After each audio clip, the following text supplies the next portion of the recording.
of its purpose. Now, the last image that I want to show in this little bit of review here is this project, which is one of the more contemporary projects in the book. This is the Irish Pavilion for the 2000 Venice Biennale. This is the first time the nation of Ireland was invited to make a pavilion in the Architecture Biennale in Venice. And so this pavilion, which is made out of bog mud, was meant to symbolize and to represent in architectural form a type of nature that's been associated with Irishness in often very denigrated ways, like mud and dirt and so forth. And so they decided, rather than, in a sense, they tried to do, and it's very similar to work, I suppose, among certain strands within art, in terms of social identity and subjectivity, in which one appropriates the very denigrating labels that are often leveled one's way as a form of provocation and appropriation. And so here, this pavilion, which is made out of mud, people that were there told me it smelled intensely from the bog mud. It was wet and damp in the Venetian climate. But it's also a critique of nationhood, because unlike the other pavilions here, which are permanent structures, this project that was made out of mud was shredded at the end of the Biennale and thrown back into Venice. As the architect said, Ireland has a lot of earth, but Venice is sinking. So, how much more time do I have? Like 10 minutes? 5 minutes? Oh my God. Okay.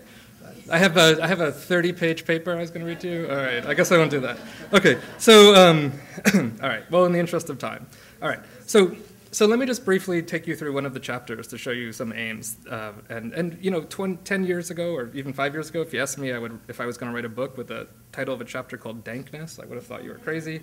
But I really enjoyed writing this book, and I think this is a book for many people that have craved a more that want something more agitational out of the environment. Okay, I think I should emphasize this point, since I have such little time, is that I think often when we invoke the notion of environment, in architecture at least, that when people do that, they're often invoking a very innocuous and benevolent and uncorrupted form of nature, and they don't see what's really there in some ways.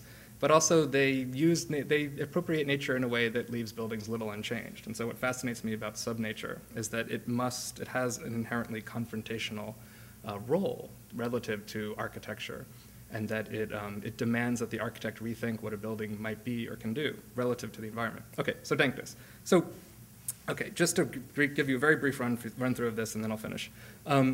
The quality of dankness, the cold, the dark, and the wet, is something that's discussed in the very origins of architectural theory.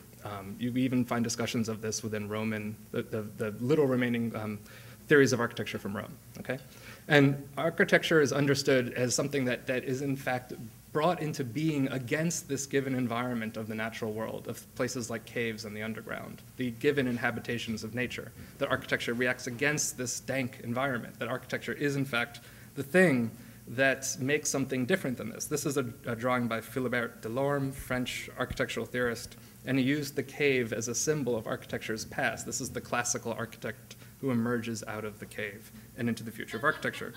And yeah, that's right.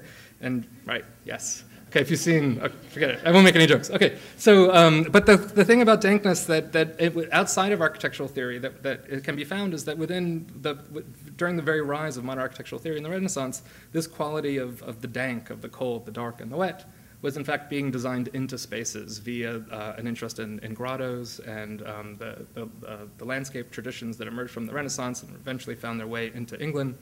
That dankness was understood as a material quality that was actually absent in some ways from a modernizing world and a source of pleasure. This is Alexander Pope's grotto in England, and this is a grotto by Jean-Jacques Lecoeur, in Paris. This is for a public Parisian park, in which the quality of wetness, darkness are brought into space to provide aspects of mythology and pleasure. So in the 19th century and throughout the 20th, dankness and the underground with which it's associated with becomes associated with disease and vice. Criminals in the sewers of Paris, if you've read Victor Hugo, it's a wonderful description. If you've the Les Miserables, the musical and the book, there's really fantastic descriptions of the chartings of the sewers in Paris. And of course, they get modernized by Hausmann, in which the sewer becomes a space in which dankness, which is that quality that's so endemic to the underground, is no longer there. So Le Corbusier, at least in architecture, who was a great admirer of Hausmann and his re-engineering of the Parisian underground, set out early in his career to banish various aspects of a 19th century form of space that he also found somewhat threatening to architecture and its future. And among these, including the attic, which he saw as a fundamentally useless space, was the dank space of the basement. And so this is a section through a house showing this basement, which he says is a foul, inferior room. And here is his concrete construction system, which embraces concrete to both reconceptualize our whole notion of domesticity, but also one of his key accomplishments was removing that mediocre space, as he called it, the domestic cellar. Now, in post-war architecture, we see a recovery of the underground. This, I think, we can identify first with the writing of Gaston Bachelard, who was in fact really interested not only in various spaces of domesticity, but wrote quite extensively in the Poetics of Space about that quality of dankness within the cellar, and it's haunting quality. Okay. Now, Bachelard comes out of a primarily Jungian psychological tradition in terms of his interest in this dank quality. But another tradition that we could see from a more explicitly Freudian one is in the work of Peter Eisenman. This is his Conoregio project, in which he imagines this unhouse, this uninhabitable form that is a series of excavations that creates basement upon basement, that itself is a series of excavations to bring out this repressed space, to use a Freudian term, to bring it out and bring it back as a way to rethink what architecture could be. Now, just to conclude, this is a contemporary project by Philippe Rahm, the Underground House. Now, obviously, you can see it's above ground, but it has a bit of a secret to it. And Rahm was interested in how this very quality of dankness could actually be designed through and into the house. The other post-war projects dealing more with form. Here, the actual quality and experience. This is for a rural region of France. These are middle-class homes.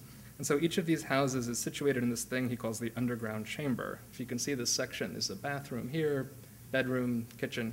And then there's this chamber underneath, which is largely useless, completely open space. But Rahm proposes pulling the cool, he says that the earthen taste of this region throughout the home.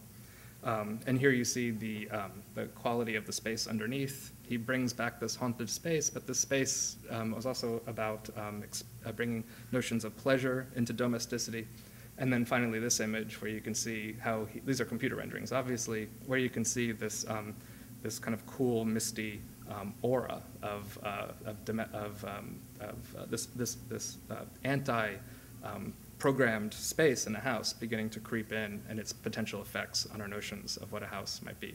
So anyway, so that's a taste of subnature, and it will be out this summer, and I'd love to tell you all more about it at some point. Okay, thank you very much.